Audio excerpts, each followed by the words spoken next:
Si vous devez faire un petit montage vidéo, que ce soit pour faire des fonds animés pour le web, des vidéos de présentation pour le web, ou même des publications sur les réseaux sociaux, moi ce que je vous conseille c'est le Filmora de Wondershare. Donc sur Google vous tapez Filmora Download.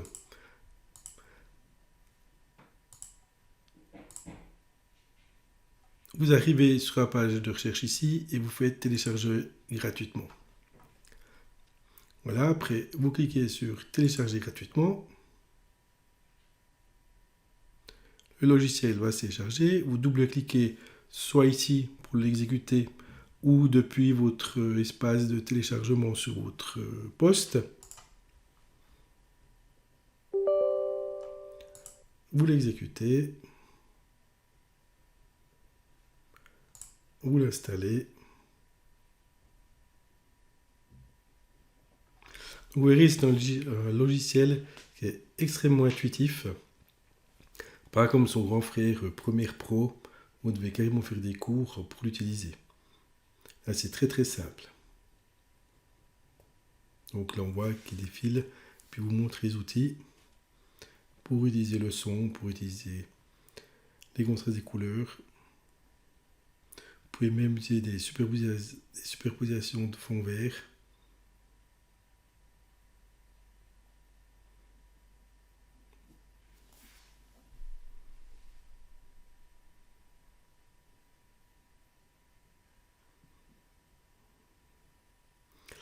Vous verrez, il est très très simple. Voilà, dans cette vidéo, on va voir principalement le coupage, le montage, régler un petit peu le son, et puis après, on va voir comment on exporte tout ça. Donc on ne va pas non plus voir tous les détails de ce logiciel, parce qu'il est quand même assez complet. Donc il runnerait pour un bon moment, ça ferait presque partie d'une formation complète. Une fois l'installation terminée, votre ordinateur va redémarrer et vous trouverez Wondershare Filmorama sur votre bureau. Vous double-cliquez dessus pour le lancer.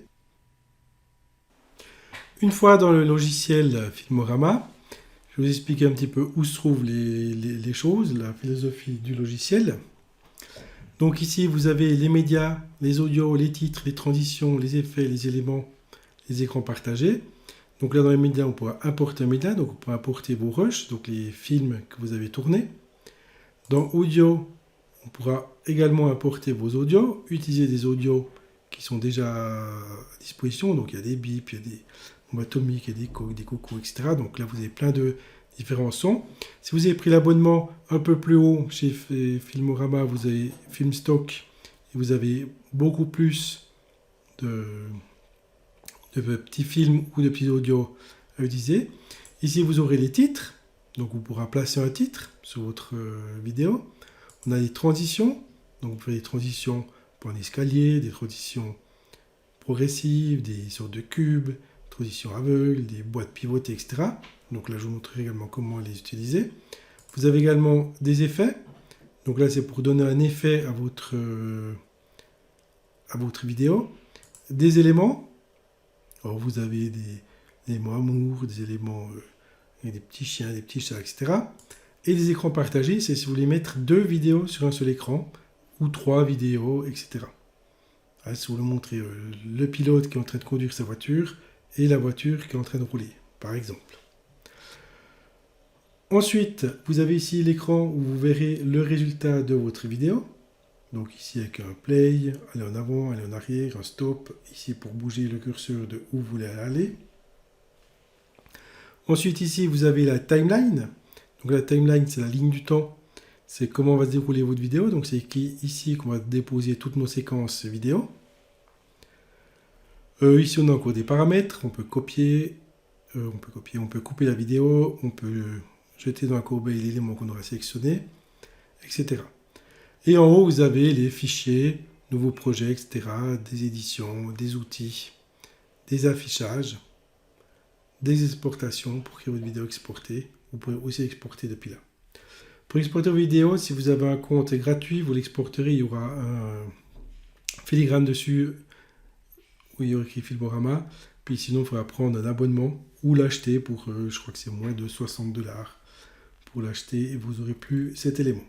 Là, je suis sur un poste de test, donc j'ai pas de licence sur celui-là. Donc voilà, on va commencer par importer des médias. Donc on va dans Médias. On clique ici, Importer des médias. Je vais dans mes vidéos qui sont là. Voilà, j'importe mes 4 petites vidéos. C'est des vidéos d'un vieux bus combi VV et d'un vieil avion. Donc voilà, ici j'ai mes vidéos. Si je veux les mettre dans ma timeline, ben je prends la vidéo ici, je la tire ici. Voilà, et là il va me demander la résolution de la fréquence d'image du média ne correspond pas aux paramètres du projet. Voulez-vous modifier les paramètres du projet pour correspondre à celui du média? Alors je peux soit faire correspondre au média ou conserver les paramètres du projet. Alors le paramètre du projet ici, typiquement nous sommes en HD. Alors je vais garder le HD, ce qui va faire qu'il va m'agrandir un petit peu ma vidéo, ce qui n'est pas grave. Voilà, donc ici j'ai déposé mon premier rush. Si je fais play ici, ben, je vais voir ma vidéo se dérouler. Je peux ici revenir en arrière, aller en avant, aller un petit peu en avant, un petit peu en arrière. Ici, j'ai le temps qui défile. Maintenant, je vais mettre une deuxième vidéo, celle du bus, que je vais mettre à côté. Voilà. Donc ici, je verrai que j'ai le bus qui est là. Donc ici, vous avez la possibilité aussi d'avancer, soit de regarder le résultat là, ou d'avancer ici le petit curseur. En ce qui concerne le paramétrage de l'image de votre vidéo, si vous double-cliquez dessus ici, vous arrivez dans la partie vidéo, où vous pouvez transformer votre vidéo, la faire pivoter, etc., la composition, etc. Donc ça, en principe, on ne va pas y toucher. Par contre, au niveau de la couleur, on peut régler la couleur des blancs. Là, on voit que mes blancs sont un peu cramés. Le blanc est vraiment très très blanc ici. Donc là, je pourrais modifier la balance des blancs en cliquant là, puis en modifiant. Là, ici, on voit qu'on serait complètement dans les jaunes. Ici, on serait complètement dans les bleus.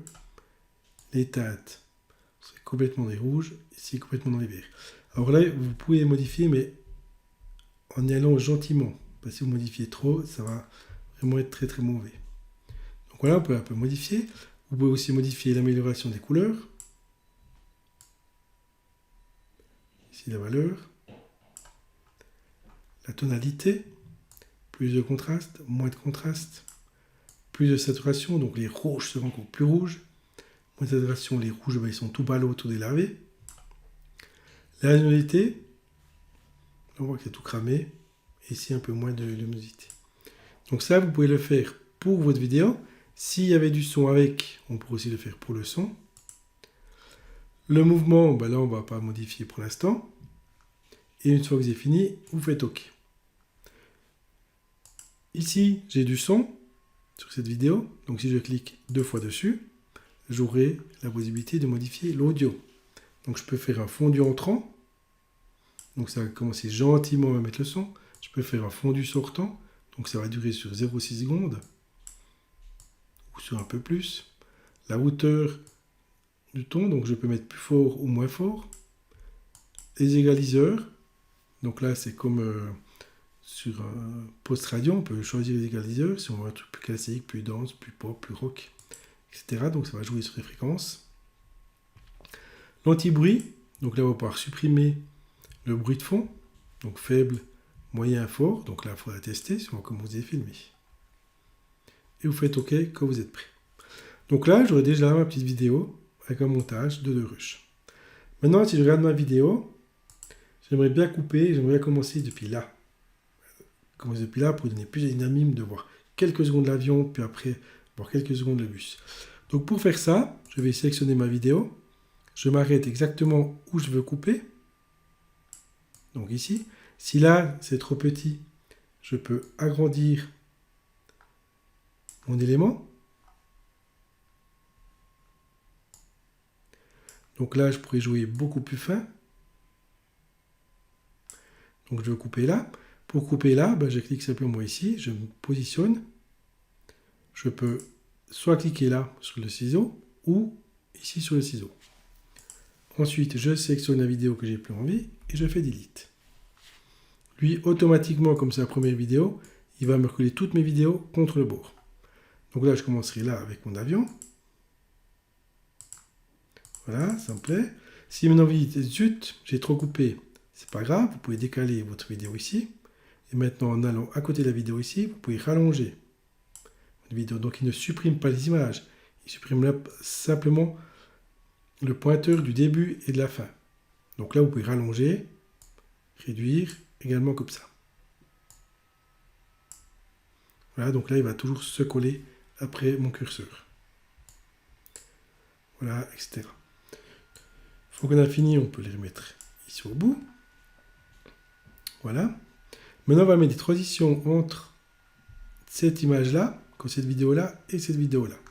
Alors, pour mettre les transitions, ben, vous allez dans Transition, vous choisissez la transition qui vous plaît, ben, je prends celle-là par défaut, et je la colle ici.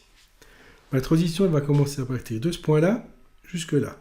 Si je fais une transition plus rapide, je peux réduire ces points. Si je veux faire une transition plus ou moins que sur cette vidéo-là, et pas sur l'autre, je peux déplacer. Si je veux voir comment ça donne, cette fois je dois serrer Play ici. Voilà, et ça donne ma transition. Alors je dirais les transitions, il ne faut vraiment pas exagérer. En principe, on fait une transition au noir, une transition au blanc, et c'est à peu près tout. On ne va pas s'amuser à faire plein de transitions pas possibles. Ça va commencer à faire très très sapin de Noël. Hein, si vous regardez un film au cinéma, c'est que des cuts, donc un cut. Si je veux supprimer ma transition, je vais vous expliquer ce que c'est qu'un cut. Donc je dois cliquer un coup ailleurs, n'importe où, pour tout désélectionner, et cliquer simplement sur ma transition et la touche Delete. Ça, c'est un cut. Ça, tac, on passe à la nouvelle vidéo, c'est un cut. Si on fait un fondu au noir, ben ça va passer dans le noir, ma vidéo, et après ça va augmenter pour passer dans l'autre vidéo. Le fondu au noir, ça symbolise un temps qui s'est écoulé. Le cut, c'est aucun temps qui s'est écoulé. Donc ça, c'est aussi important d'avoir ces petits codes vidéo. Ensuite, qu'est-ce que je peux faire? Je peux y placer un titre. Donc ici, si je veux placer simplement un titre, je prends mon objet titre, je le mets où je veux. Je peux faire durer la séquence que je veux. Pour modifier mon titre, je clique ici dedans. Je fais un double clic et il va se mettre en mode modification. Donc ici, je peux changer le texte, je peux changer la police de mon texte, etc. Là, j'ai du 57, je peux mettre du 16, je peux mettre ce que je veux comme taille, du 100 si j'ai envie. Je peux changer la police. Voilà, je peux changer la couleur de mon texte, l'interligne, l'alignement si je veux plutôt tout en bas, au milieu, etc. La transformation, le faire pivoter, l'échelle, l'agrandir, le réduire, la fusion, obscurcir, le produit de ce qu'il y a derrière, l'éclairage ou mode normal. Oups. Voilà, ça marche aussi avec la roulette. Ensuite, je peux mettre un style de texte, par exemple comme celui-ci. Donc c'est un style avec ça, ou un style comme ça, ou un style comme ça, ou ça, etc. Donc là, je peux vraiment, en double-cliquant dessus, appliquer un style. Je peux aussi y mettre des animations dans mon texte. Donc si je mets ça, le texte, il va venir gentiment comme ça. Voilà. Il s'affiche comme ça. Une fois que je suis prêt, je clique OK. Après, je peux sans doute déplacer mon texte comme j'ai envie, le réduire, l'agrandir, le placer tout au début, par exemple. Si je regarde ce que ça donne, je me place au début et je fais play. Voilà. Ensuite, si je mets des audios, bien que j'ai déjà un petit peu de son ici, si je veux mettre des audios, je peux mettre par exemple une bombe atomique, pourquoi pas. Alors, on clique 2 fois dessus, ça a inséré mon audio. Alors voilà, le problème c'est que mon audio il est beaucoup plus long. Oups, j'ai mis 2 fois. Mon audio il est beaucoup plus long que ma vidéo. Donc voilà, je peux le réduire. Comme ça, pour que ça donne à la même place. Je peux ici aussi jouer avec le volume. Donc, le volume, si je clique dessus, je peux agrandir le volume, augmenter le volume ou le descendre. Je peux m'amuser aussi avec ça. Ou je peux double-cliquer dessus, puis je l'ai ici. Donc je peux faire un fondu en entrant, en sortant. On voit ici, si je fais un fondu en entrant, on voit la courbe ici, qui va réduire ça. Puis je fais OK, il va me le faire. Après, j'ai calculé la série play et j'ai mon son. Donc voilà un petit peu en bref comment on peut faire un montage vidéo. Ensuite, il faudra exporter votre vidéo. Si vous avez un compte gratuit, vous pouvez continuer à l'utiliser. Si vous avez un compte où vous payez par année 39 € par année, vous pouvez également l'acheter si vous voulez payer 39 € par année. Moi, je vous conseillerais plutôt de passer directement à 59,99 €. Et là, c'est une seule fois que vous le payez. Et ensuite, si vous voulez avoir accès à Filmstock et Filmorama en plus, vous pouvez acheter cette licence-là et vous aurez plein de petits vidéos en plus, de sons, etc. Donc là, on va faire continuer à l'acheter. On va choisir ici d'exporter en MP4. On va l'appeler ma vidéo. Il va me la sauver ici dans Documents, Wondershare. En format HD, 25 images par seconde. La taille fera 5,7 mégas et pour une durée de 5 secondes. Je peux faire exporter. Voilà, il est en train de l'exporter. Alors évidemment, si vous avez un film d'1 heure, ça va passer toute la nuit à exporter. Et là, on voit qu'il y a le filigrane dessus. Et à la fin, il me met aussi le filigrane. Voilà, si maintenant, je vais aller voir ma vidéo, donc elle est là. Si je lance ma vidéo, je vois ma vidéo avec le filigrane. Et le filigrane de fin. Donc pour vous entraîner, savoir si vous voulez acheter cette licence, vous pouvez très bien vous entraîner une fois que vous l'avez. Vous passez en mode payant et vous n'avez plus besoin d'avoir le filigrane. Voilà pour ce qui est de la vidéo, donc c'était assez rapide et bref. Il y a plein de tutoriels sur le net également. Puis si j'ai de la demande, je vous fais volontiers une fois une formation spécialement sur ce logiciel.